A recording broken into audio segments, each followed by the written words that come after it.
Welcome to the Inn Under the Chestnut Tree. Dear guests, my name is Heinrich and I am the landlord of this cozy inn. Here, under the sprawling branches of the old chestnut tree, many stories have accumulated over the years. Some of them are true, others are the product of our visitors' vivid imaginations.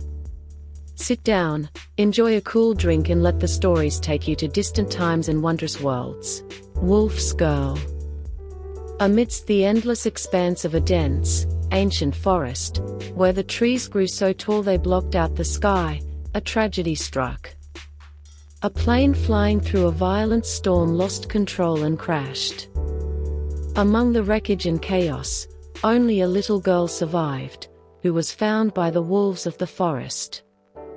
The wolves, led by a powerful alpha male named Fenrir, adopted the girl into their pack. They named her Lupa, which meant wolf in their language.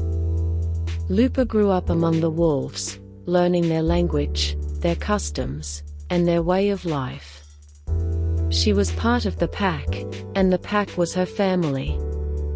The hierarchy in the pack was clear and unwavering. Fenrir was the leader, strong and wise, followed by his mate Luna, who was responsible for caring for the cubs and organizing the hunts. The younger wolves learned from the older ones, and each had their place in their task. Lupa watched and learned how the wolves hunted, how they rolled in the mud to keep parasites away, and how they lived in the community. Hunting was a fascinating spectacle.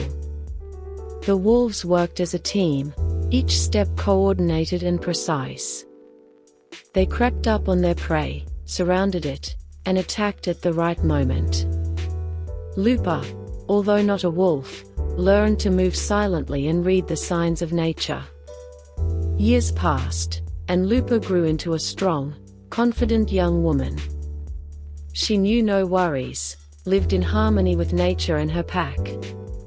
But one day, while exploring the forest, she came across a human settlement. Curiosity drove her to observe the people and eventually make contact. The people were fascinated by the wild woman who came out of the forest. They took her in, gave her clothes and tried to integrate her into their society.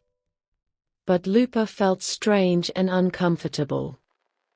People lived differently, they had worries and fears that Lupa did not understand. She longed for the freedom and simplicity of the forest and for her true family, the wolves. After a few months, Lupa decided that she had to return to her pack. She said goodbye to the people and returned to the forest. There she was welcomed with joy by Fenrir and the other wolves. She knew that she had found her place and that her happiness lay only in the forest with the wolves.